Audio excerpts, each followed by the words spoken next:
Welcome to Upticks. I'm Jake Falcon, the founder of Falcon Wealth Advisors and your host of Upticks.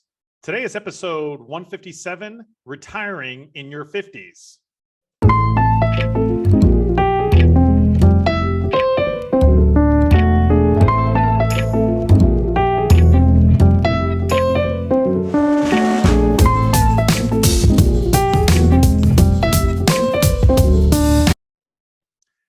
Thank you for joining me back on the show. I hope all of you out there are staying safe and healthy during this horrible pandemic.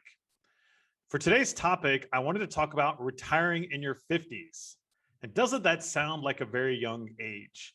I recently turned 40, so to me, it's only a decade away, which seems crazy. But many of our clients do, in fact, retire in their early, mid, late 50s. And so for today, I wanted to count down 4 things to consider before retiring in your 50s. Okay, good. So I'll start with number 4. And it's maybe pretty obvious, but you want to make sure that you have enough money saved to last you, hopefully 30, 40, maybe even 50 years.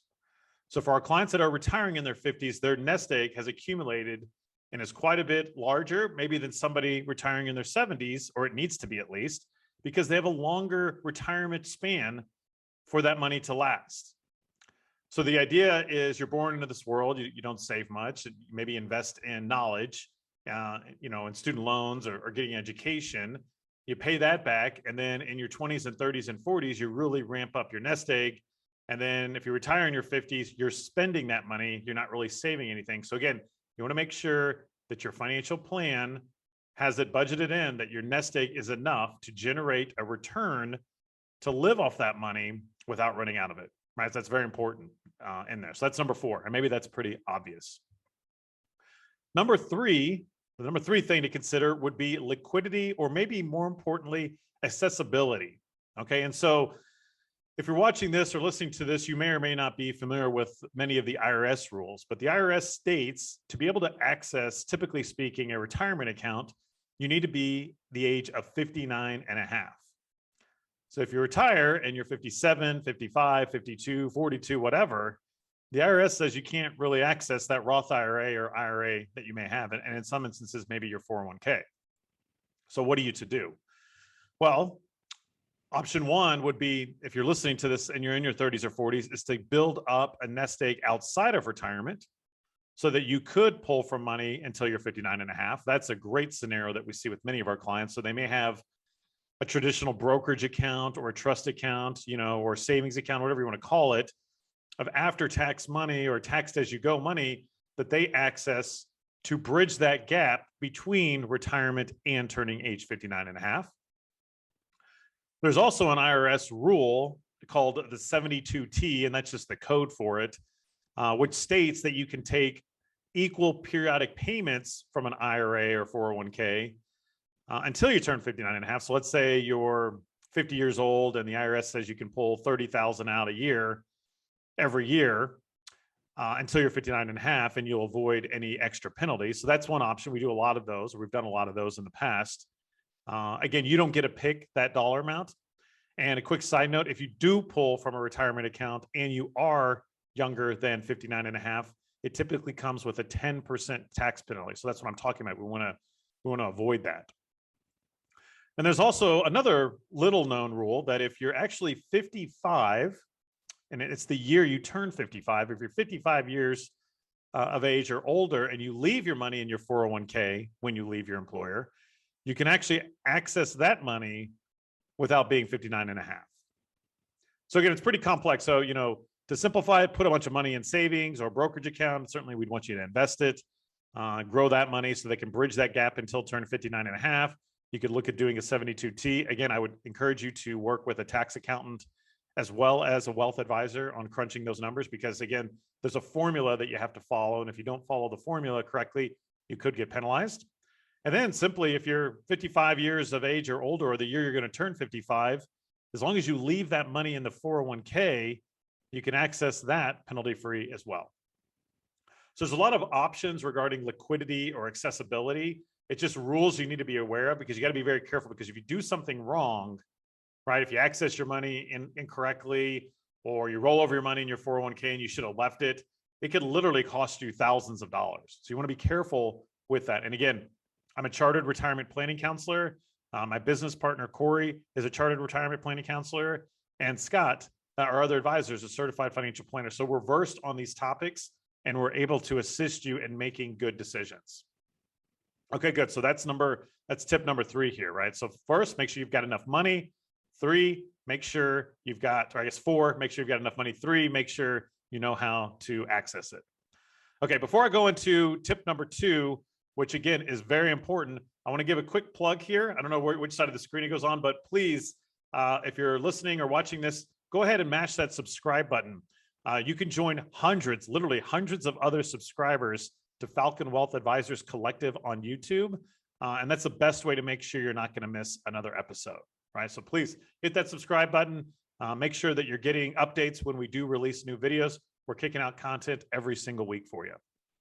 All right, so number 2 is another hot topic that I talk about all the time, is making sure you have health insurance, right? More and more employers are not offering health insurance to retirees. So you'll typically get what's called COBRA, which is basically health insurance that you can buy from your employer for 18 months.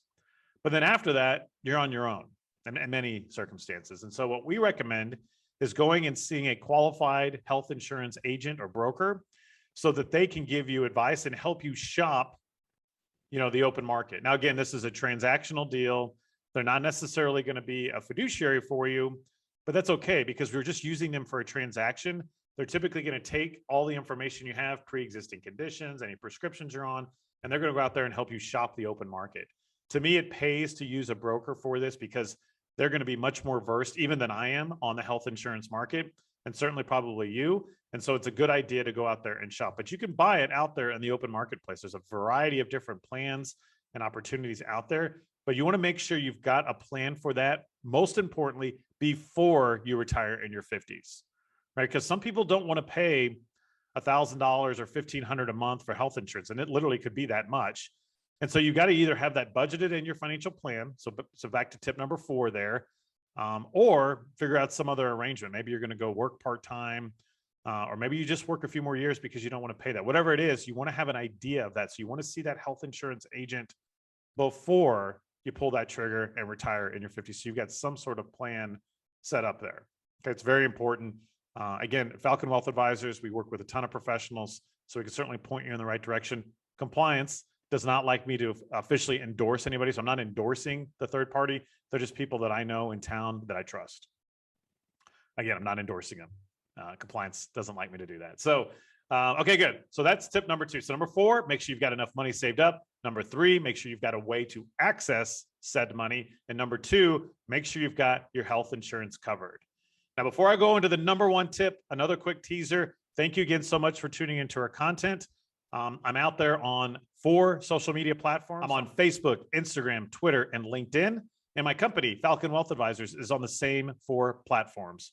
Also, a quick plug to Corey's show, In the Money Insight. That's coming out every week. And then Scott has 2 shows, one called Sports and Money, and the other one called Mental Dividends. So again, go out there on your favorite podcast platforms, subscribe to those, follow them, share them. If you're watching this on YouTube, thank you so much for tuning in.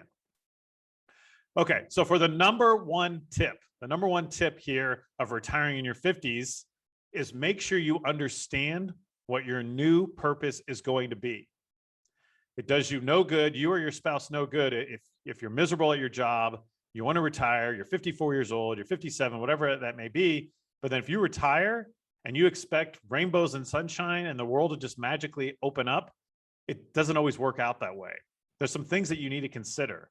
First off, if you're retiring in your 50s, many of the people your age can't afford to do that. So congrats to you, and that's awesome that you've saved up enough money and you've got a way to access it and you've got health insurance covered out.